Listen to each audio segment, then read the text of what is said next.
जय श्री कृष्ण वैष्णवों, देश विदेश में निवास करने वाले मेरे प्यारे वैष्णव और मेरे खास युवा मित्र, सर्वप्रथम अपने इष्ट देव का स्मरण करेंगे। श्री कृष्णाय नमः, श्री गोपीजन वल्लभाय नमः, श्री आचार्य चरण कमलेभ्यो नमः, श्री गोसाई जी परम दयालवे नमः, श्री गुरुवे नमः, श्री यमुना महाराण्यै नमः।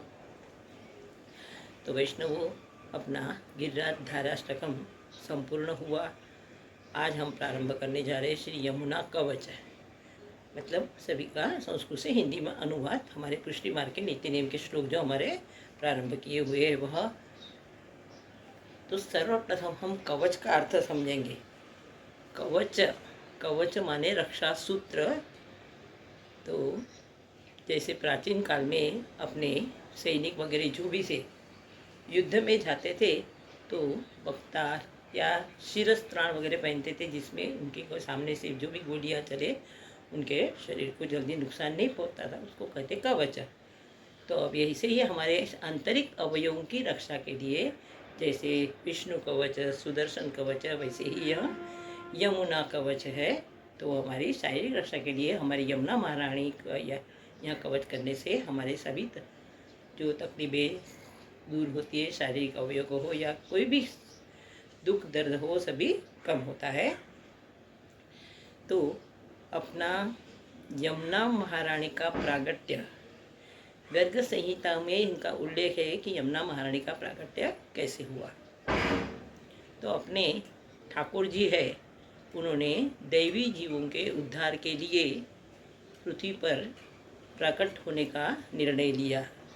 ऐसे समय उन्होंने स्वामिनी जी को अपने स्वरूप में से ही प्रकट किया, बाद में रमण करने के लिए प्रकट किया। तो रमण के लिए जो क्रीड़ा क्षेत्र है वह उन्होंने ब्रजभूमि के लिए क्रीड़ा क्षेत्र का स्थान निर्मित के लिए कि अच्छा कौन सा स्थान होना चाहिए, उसकी निर्मित के लिए स्वामिनी जी के आग्रह से या विनंती से प्रभु ने श्री यमुना महारानी को प्रकट किया, और वो भी अपने वाम अंग के वक्षस्थल से। वक्षस्थल वाली छाती, संस्कृत का शब्द है वक्षस्थल। तो इसलिए इसका यमुना महारानी भी कलिंदगिरी पर्वत से, मतलब उसके शिखर का अवलंब करते हुए, गिरी माने पर्वत, कलिंद पर्वत के शिखर का अवलंबन करते हुए वह धरती पर पधारी, पृथ्वी पर पधारी, और फिर बाद में ब्रजभूमि में उनका आगमन हुआ, जहाँ अपने स्वामिनी जी और कृष्ण भगवान इनका रमण स्थान, ऐसे अर्थ से। तो ये हमारा इनका उल्लेख, ऐसा ही उल्लेख गर्ग संहिता में भी दिया हुआ है। नारद के साथ संवाद करते हुए हमें ये बात पता चलती है। अब इसका हम, जैसे सभी कवच में जैसे हमारे कुछ न कुछ दोष या शारीरिक दर्द जो दूर होता है, वैसे इसी में भी, यहाँ पर भी हम संक्षेप में कहेंगे कि यमुना महारानी का भी यदि जो 10 बार नाम लेता है या 10 बार इस कवच का पाठ करता है, वह निर्धन भी हो तो भी उसकी दरिद्रता दूर हो जाती है। और यदि 110 बार यदि वो पाठ करता है तो वह फिर उसका तो क्या कहना है। और बाकी कोई भूखे पेट प्रार्थना करता है, जैसे ब्रह्मचारी है, तो ऐसे लोग भी यदि इसका पाठ करते हैं तो उनके सभी दुख दर्द दूर हो जाते हैं, और वे सर्व साम्राज्य, कभी कभी आधिपत्य प्राप्त करते हैं। और हमेशा यदि हमारे सरीखे वैष्णव भी रहे, वो सुबह भी यदि इसका पाठ करते उठ के, तो उन्हें गौलोक धाम प्राप्त होता है। ऐसा ही यमुना महारानी जी का महत्व संक्षेप में बात। तो हम जो यमुना कवच है उसमें सभी उनके क्या क्या, अपने को कौन कौन से अपने अवयवों की क्या क्या रक्षा होती है, माँ के कृपा से, माँ के कवच करने से हमें क्या क्या दुख दर्द हमारे दूर होते, वो सभी उसमें दिया हुआ है। अब यमुना जी का अर्थ, यमुना, यम माने यमराजा और उना माने बहन। यमुना जी की, यमराजा की बहन माने यमुना। उसका दूसरा अर्थ है कि यमयति जीवान।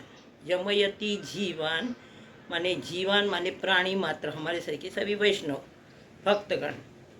जीवा, यमयति माने नियंत्रण करना।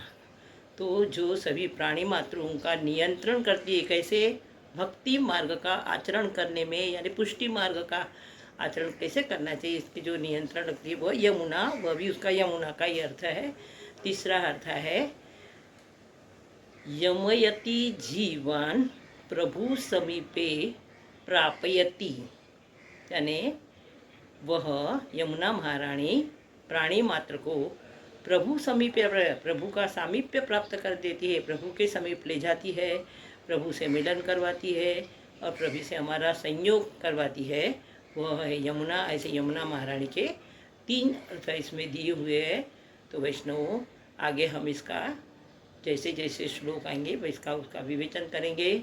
मतलब यमुना कवच जो है मुख्य माने हमारे दुख दर्द दूर करने के लिए, हमें यदि कोई भी तकलीफ है तो वो हमारी माँ, हमारी यमुना मैया, हमारी महारानी माँ हमें निश्चित दूर करती है, हमारा प्रत्यक्ष अनुभव है। तो वैष्णव आज हमने यहाँ उनका प्राकट्य का उल्लेख देखा और उनका महात्म्य भी देखा। तो आगे हम श्लोकों का विवरण हिंदी में बताएंगे, संस्कृत में तो है ही यमुना कवच। तो बाद में वैष्णव श्लोक का प्रारंभ हम अगले इससे करेंगे। जय श्री कृष्ण वैष्णव।